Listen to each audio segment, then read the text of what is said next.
Enough. The big news this week, Donald Trump announced his plans to run for re-election. Why is this big news? It's 980 days away. I told you. That, my friends, is hilarious. I mean, who didn't laugh when they heard that? 980 days away. The guy just flipped off the media, the entertainment industry, academia, and everyone who does yoga in the park. You know what he's doing? He's getting you to think beyond the sale. You know, forget this collusion business. Let's talk about 2020. You know, real estate agents, they do this all the time. You know, they show you the basement and they say, you know, this is perfect for your pool table. Or perhaps that shrine to Lou Dobbs. Mine is built out of hamster skulls. The trick is to talk to you as if you've already decided to buy the house. And Trump's talking to you the same way about the White House. You know, I can already see the campaign ad. Ready to make voting for Trump great again? 45 returns for 2020. The perfect vision that will crush your face. It's the resurrection of the last election with a jacked-up agenda, including doubling the height of the wall, establishing the extreme Supreme Court, all decisions made while skydiving, and funding the all-new Department of Time Travel, featuring SEAL Team Rex. Plus, rallies on every corner with fireworks, face painting, and fights. And the best part, everyone with a pool gets a free shark. And to all you delegates out there, the first one on board becomes ambassador to Jupiter. So vote Trump 2020, the perfect vision that will crush your face. Pretty powerful stuff. So how will the Democrats respond? Is it going to be Oprah? Is it going to be Liz, Kamala, Bernie? Or is it going to be someone surprising, an unknown who shows up at the last minute to save the day? Tired of America always winning and need a timeout from all this testosterone? Then meet Reginald von Clutterberg. He's young, educated, and does a lot of cardio at the gym. And he knows what Americans want, like more kale, more man bags, more man buns, and a really quiet place nearby where you can work on your screenplay about your 6 months abroad. Unlike other candidates, Reginald von Clutterberg will make the most of his executive time by crying into a pillow. So vote Reginald von Clutterberg for president, but only if you want to. If not, no worries. It's your vote, your choice, and it's totally cool either way. Yes, Reginald. He has moxie.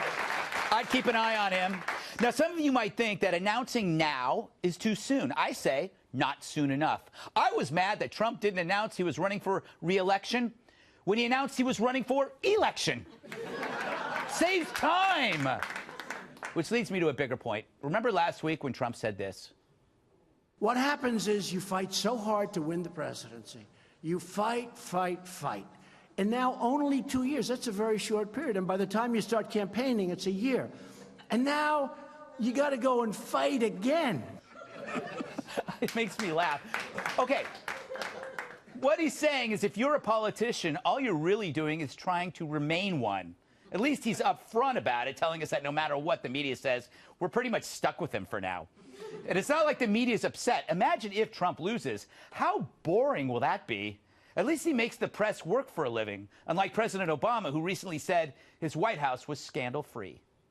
We didn't have a scandal that embarrassed us. I know that seems like a low bar. Generally speaking, you didn't hear about a lot of drama inside our White House. True. No, it's true. You didn't hear a lot of scuttlebutt, but that's because a reporter would have been ostracized by her peers. If the White House were a bowl of soup, the press was its ladle, and the spooning never stopped. That is a mixed metaphor.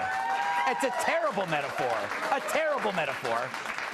So now you got the press chasing down every hot morsel, and let's be honest, there are a lot of them because Trump's White House is the most transparent thing since Brian Stelter's hair. All right, I think we have a flash poll. You know, ever since we ran Reginald von Clutterberg's ad, his popularity is skyrocketing. Let's take a look at the numbers right now. It's only been a few minutes. We have undecided. We have undecided to 2%. Oprah and Liz are tied at 0. Von Clutterberg is at 98%. That's a testament to the power of this show. But still, let's face it, Trump is no walk in the park unless that park is full of pit bulls. He's a one-man wrecking crew. Every day he does something that shocks or angers or makes you laugh. Sometimes I think he says stuff just to say stuff. But, you know, he's still likable because the people who hate him so irrationally are so irritating. And the emotional outbursts he causes among them makes him kind of appealing. Every time an actor weeps over Trump's behavior, I like him a little bit more. That's why I can't wait for the Oscars.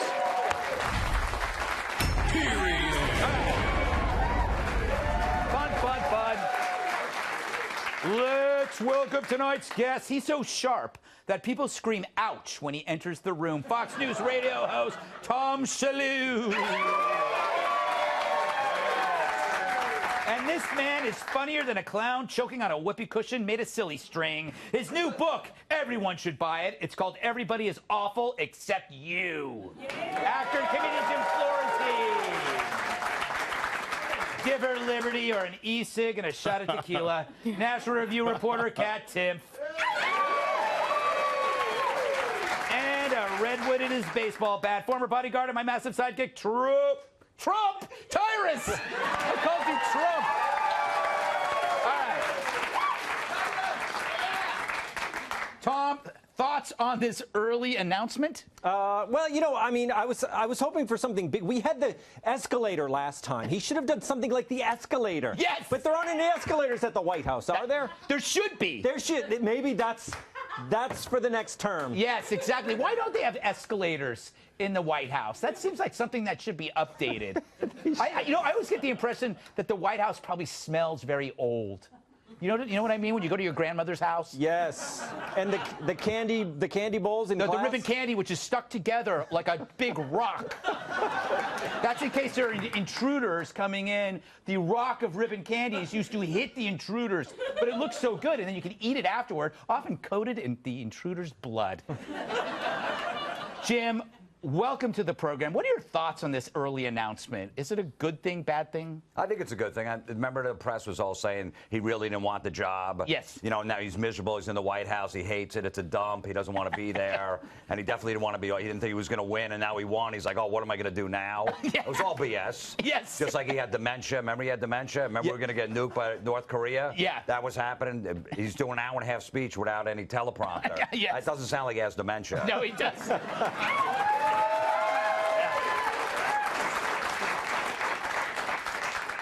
You know, it's kind of interesting, Kat. It's like, this is exactly what he would be doing. The people treat this as something new, but this is part of the whole plan of Trump. Yeah, I'm running. I'm not going anywhere. It's also part of the plan of most people who are the president once. Yes. They generally do run again. No, but not this early. This is like, was it President Obama announced like 500 days in, before? Right. 480. He must have just had a really good day. Yes. Like in his personal life. And I don't know exactly what that means. Yeah. But I'd be interested to know what series of events. And you know what? Right now's the day. Mm-hmm. I don't know, Tyrus. What do you make of this? Do you think it's? Do you think he was trying to deflect away from certain issues by getting thinking beyond the sale? Like, don't think about what the scandals are. No. I think I've been here before. Yes. Him and the media, they kind of have a really rough, codependent relationship. That is true. And they're like the couple that quarrels in Walmart. Yeah, and you try to get around them with your cart, but you can't. Don't make eye contact with either of them. Then they'll turn on you. Or if you try to calm them down, then they turn against you. I always just stop and watch. Yes. Yeah. I just don't work. But Trump is kind of like the girlfriend who pulls you aside by your vest before you go on the show going, I'm not going nowhere. We're together forever. And I feel like the media thought they had some momentum. You know, we got some new stuff, and Kushner's in trouble, and the Hope Hicks thing, and oh, he's in trouble now. Everyone's leaving. Mm-hmm. He's done. He's like, hey, you know what? I think I'm going to let you guys know I'll be back in 2020 as well. So he kind of just let him know whatever you got.